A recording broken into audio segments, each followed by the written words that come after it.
السلام علیکم جی، آج ہم مفتی صاحب سے ملتے ہیں اور دلچسپ معلومات پہ مبنی گفتگو کرتے ہیں تاکہ آپ کو پتہ چل جائے کہ مفتی صاحب شروع سے لے کر اب تک یا اس سے آگے کیا ارادہ رکھتے ہیں۔ السلام علیکم جی۔ وعلیکم السلام ورحمۃ اللہ وبرکاتہ۔ مفتی صاحب، ہمارا آپ سے سوال یہ ہے کہ سب سے پہلے آپ اپنا تعارف مختصر تعلیمی سفر کے بارے میں آغاز کہاں سے ہوا، یہ دینی انداز اور دینی سفر کا آغاز، اس کے بارے میں۔ جزاکم اللہ خیر۔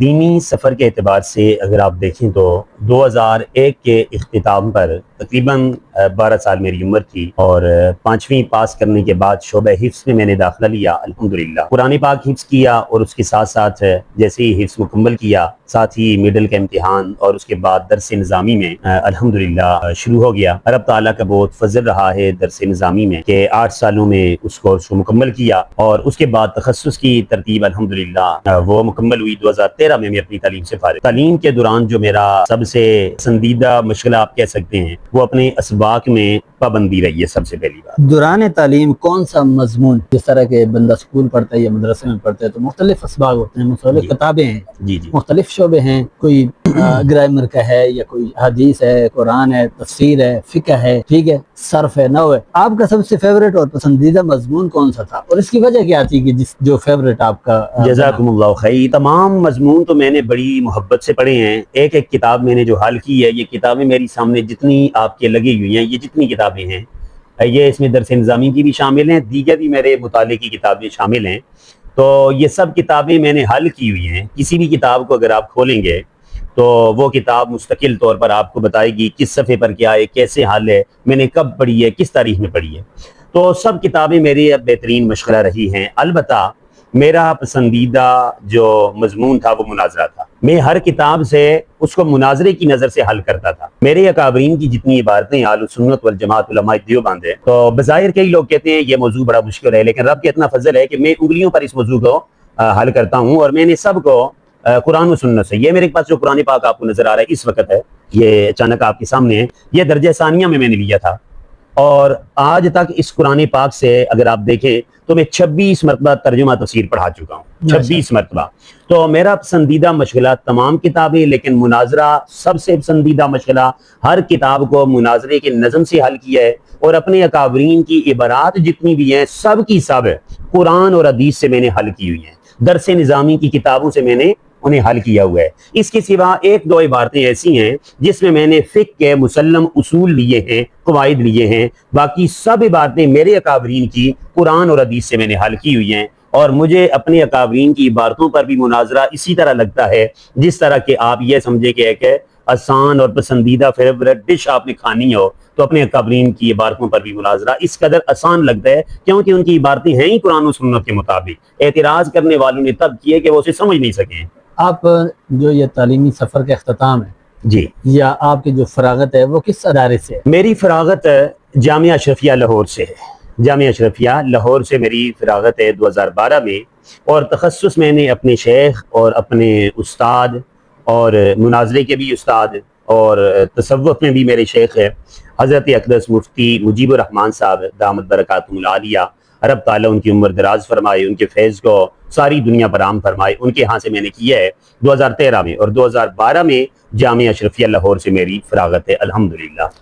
فراغت کے بعد اب تک آپ کن دینی، تعلیمی یا سماجی سرگرمیوں میں مصروف رہے؟ فراغت کے بعد پہلا سال میں نے تدریس کی ہے ڈڈیال، اپنا ادارہ ہے مدرسہ سیدہ فاطمہ الزہرا، والد صاحب کی نگرانی میں نے رہ کر 1 سال تدریس کی ہے، اور وہاں پر سرپرست بھی اپنا ادارہ ہے لیکن سرپرستی حضرت والد صاحب فرما رہے ہیں، تو اس اعتبار سے 1 سال تو میں وہاں رہا ہوں۔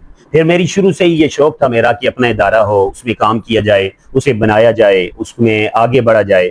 پھر رب تعالیٰ کی فضل و کرم سے یہ ادارہ میں نے شروع کر دیا۔ 2014 کے اختتام پر میں یہاں آ گیا، پھر اس کو بنانا بھی شروع کیا، ساتھ بسانا بھی شروع کیا۔ تو میری یہ سرگرمی جو رہی ہے وہ صرف ادارہ اور ادارے کے ساتھ ساتھ درس قرآن، یعنی دائیں بائیں مساجد میں درس قرآن، درس حدیث ہے، یہ میرا سب سے زیادہ مصروفیت میری اس پر رہی ہے۔ اس کے علاوہ اپنی تدریس، یعنی 2013 میں فارغ ہوا، 14 میں نے ڈڈیال تدریس کی ہے، اور 14 کے بعد 15 سے میں نے یہاں پر تدریس شروع کی ہے۔ ابھی بھی رب کا فضل ہے، 6واں سال ہے، بخاری شریف تک ہے کتابیں پڑھا رہا ہوں، بخاری شریف بھی 6واں سال ہے پڑھا رہا ہوں۔ اور تدریس سے ہی ابھی تک فی الحال میں وابستہ ہوں، اور انشاءاللہ العزیز اسی سے رہوں گا۔ یہ میرا انتہائی پسندیدہ مشغلہ، مناظرے کے بعد دوسرا مشغلہ پسندیدہ وہ تدریس کرنا ہے، انشاءاللہ العزیز اسی میں جاری اور ساری اسی کو رکھوں گا۔ اس کے سوا دارالافتاء کا میرا سلسلہ، جو افتاء کا معاملہ ہے، 3-4 ملکوں میں یہاں سے فتویٰ جا رہا ہے، دارالافتاء میں بھی الحمدللہ کام ہو رہا ہے، اور تصوف کا بھی کام رب تعالیٰ کی فضل و کرم سے وہ بھی ہم نے شروع کیا ہوا ہے الحمدللہ، ابھی ابھی شروع کیا ہے۔ اور اسی سرگرمیوں میں، یعنی کسی باہر آپ بولیں کہ میں کسی تنظیم سے یا کسی سلسلے سے میرا تعلق ہے، ایسا کچھ بھی نہیں ہے، میں ایک خالص علمی کام کر رہا ہوں، اور انشاءاللہ العزیز یہی کرتا رہا۔ ایک کامیاب عالم دین کے لیے آپ کے نزدیک یا آپ کی سوچ کے مطابق ایک کامیاب عالم دین کے اندر کون سی ایسی خوبی ہونی چاہیے جو اس کو نمایاں کرے، یا ایک عالم کے لیے کون سی اس میں خوبی ہونی چاہیے؟ جزاکم اللہ خیر۔ ایک عالم دین کی خوبی اتباع سنت ہے، اتباع سنت کے ساتھ اس کے فن میں اس کو مہارت ہونی چاہیے۔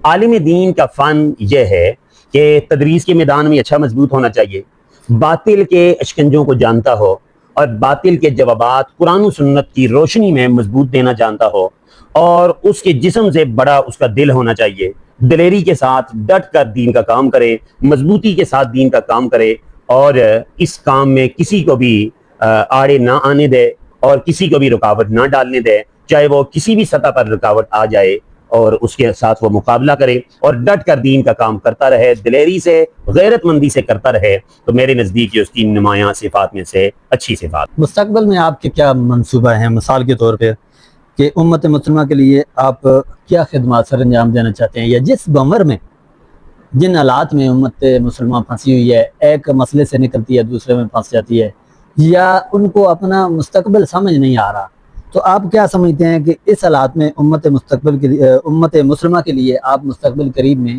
کون سا ایسا کارنامہ یا منصوبہ رکھتے ہیں جو سر انجام دینے کا ارادہ رکھتے ہیں؟ میں امت مسلمہ کے لیے جس منصوبے پر کام کرنا چاہتا ہوں یا کر رہا ہوں وہ قرآن و سنت کی محنت ہے۔ میں امت مسلمہ کی کامیابی کا واحد ذریعہ اس قرآن کو سمجھتا ہوں، اور قرآن کی اصولیات، حدیث ہیں، اجماع امت ہے، اسی طرح قیاس شریعہ ہیں، ان کو لے کر امت میں قرآن کی تعلیم کو عام کرنا چاہتا ہوں۔ یہی میرا مستقبل کا منصوبہ ہے، اسی میں انشاءاللہ العزیز جب تک میری زندگی ہے، میں بھی، میرے شاگرد بھی، میری اولاد بھی، ان کو یہی میری طرف سے ہوگا کہ کریا کریا، بستی بستی میں اس قرآن کو اپنے ہاتھ میں لے لیں اور قرآن کی دعوت کو عام کرتے جائیں۔ کیوں کہ امت کے زوال کا سبب صرف اور صرف قرآن و سنت سے دوری ہے۔ جن شدید ترین بھیانک مسائل کے ہم شکار ہیں، اس کا حل دنیا کہاں کہاں سے ڈھونڈ رہی ہے، لیکن میرے نزدیک ہے وہ صرف اور صرف قرآن و سنت کے تعلق سے مسائل حل ہو سکتے ہیں، اس کے سوا نہیں۔ تو میں معاشرے کو قرآنی تعلیم سے آراستہ کرنا چاہتا ہوں، اور اسی کو انشاءاللہ العزیز عام کروں گا، اور ادارے میں ایک اچھا منظم تعلیم کا نظم انشاءاللہ قائم کروں گا، اور ادارے کے سوا بھی اس کی کوشش کروں گا، اور قرآن کی محنت کو لے کر اپنی موت تک انشاءاللہ العزیز چلتا رہا۔ آپ نے اپنی زندگی میں آغاز کا ذکر کیا، پھر آپ نے تخصص اور دورہ حدیث کا ذکر کیا، قیادت کا ذکر کیا، اپنی دینی خدمات کا ذکر کیا، اپنے ادارے کا ذکر کیا، بہت ساری چیزوں کا آپ نے ذکر کیا، اور اس نے عوام کو سننے کو بھی ملا۔ میرا سوال آخری اور آخر کے قریب ہے ہم، تو یہ ہے کہ تعلیمی اور دینی مصروفیات کے علاوہ آپ کی زندگی میں آپ کا پسندیدہ شوق یا مشغلہ کیا ہے؟ اس کے علاوہ سے سوال ہے، یعنی کہ ایک سائڈ پہ ہم رکھ لیتے ہیں دینی مصروفیات کو اور دینی آپ کے شوق کو، اس کے علاوہ آپ کا پسندیدہ مشغلہ کیا ہے؟ اس کے علاوہ میرا پسندیدہ مشغلہ کوئی بھی نہیں ہے۔ میں صرف دینی سرگرمی میں رہنے والا آدمی ہوں۔ مجھے بڑی بڑی تحریکوں کی آفریں آئی ہیں، بڑے بڑے عہدے میرے اوپر جو ہے لوگوں نے قربان کرنے کے لیے بلا مقابلہ مجھے دیے ہیں کہ آپ فلاں جماعت کی سرپرستی فرمائیں اور چیئرمین بنے فلاں جماعت کے، فلاں جماعت کی صدارت آپ کو دیتے ہیں۔ بڑی بڑی تنظیمیں آئی ہیں میرے پاس، میں نے ہر عہدے سے پیچھے ہٹ کر کارکن تک بھی نہیں بنا ہوں کہ میں آزاد رہ کر صرف علمی کام قرآن و سنت کی روشنی میں کرنا چاہتا ہوں، اور اس میں کسی تنظیم سے وابستگی یا اس کے سوا کوئی مشغلہ میں نے زندگی کا بنایا ہی نہیں ہے۔ بس میرا تعلق تعلیم سے ہی ہے اور اسی سے رہے گا۔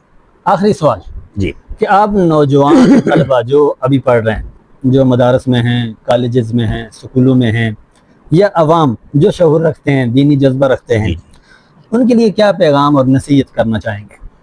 ان کے لیے میرا پیغام یہ ہے کہ جو طلباء ہیں وہ کالجز کے، یونیورسٹیز کے، اس طرح وہ تو وہ بھی مدارس سے جڑیں، مساجد سے جڑیں، اپنے امام صاحب سے جڑیں، دینی حلقہ سے ضرور جڑیں، دعوت و تبلیغ سے جڑیں۔ اس میں سمر کورس جو ہوتے ہیں ہمارے ہاں مدارس میں، بڑے شہروں میں، وہاں پر وہ اس میں ضرور شرکت کریں، اپنے ایمان کو مضبوط بنائیں۔ رہ گیا تعلق مدارس کے طلباء کا، تو ان سے میرا یہی پیغام ہے، اور بڑی اپنی جذباتی حیثیت بھی اسے کہہ لیں، اور ایک بندے کی جو نچوڑ زندگی کو ہوتا ہے وہ یہ ہے کہ آپ ہر اعتبار سے اپنے آپ کو درس و تدریس میں مضبوط کریں۔ تنظیموں میں جا کر صرف آپ نعرہ بازی میں یا اس کے سوا ایک تنظیم میں محدود ہو کر بند رہنے کے بجائے تمام تنظیموں سے ہٹ کر، تنظیمیں آپ کی ہیں، آپ ضرور جائیں گے فارغ ہو کر جہاں جانا چاہیں، لیکن فی الحال طالب علمی دور میں تمام تنظیمیں، تمام یہ چیزیں چھوڑ کر آپ صرف اور صرف قرآن و سنت اور جو مدارس میں تعلیم پڑھائی جاتی ہے اس پہ اتنی مہارت حاصل کریں کہ دنیا جتنا زور لگا لے آپ کے اندر سے اس کو نکال نہ سکے۔ کوٹ کوٹ کر اس تعلیم کو، اس کی محبت کو، قرآن و سنت کو، اس کی محبت کو، جناب رسول اللہ صلی اللہ علیہ وسلم کی محبت کو اپنے اندر خوب کوٹ کر بھر کر اس کے بعد باہر نکلیں، اور باہر نکل کر اسی محنت کو عام کریں۔ کسی کے لاکھ تانے ہوں کہ فلاں کی دوڑ مسجد تک، فلاں تک ہے، کسی کی پرواہ نہ کریں، اپنے رب کی حضور جانا ہے، قرآن و سنت کو عام کریں۔ اس وقت معاشرے میں ان علماء کی کمی ہے جو قرآن و سنت کو عام کرنے والے ہوں اور قرآن و سنت کو کریا کریا بستی بستی میں پہنچانے والے ہوں۔ تو ان علماء کے ساتھ آپ کا تعلق وابستہ ہو جو علمی ہوں، مضبوط ہوں، اور ایک موقف اور مشن لے کر آگے جانے والے ہوں۔ یہی میرا طلباء سے پیغام ہے۔ بہت شکریہ جی، آج کی نشست کا اختتام ہوا اور ہم نے ایک بہترین سوچ فکر والے سوالات کیے، کچھ معلومات حاصل کی اور کچھ طلباء کے لیے اور دنیا کے لیے پیغام لیا مفتی صاحب سے۔ تو پھر ملتے ہیں نیکسٹ ولاگ میں، کل تک کے لیے اللہ حافظ۔ السلام علیکم۔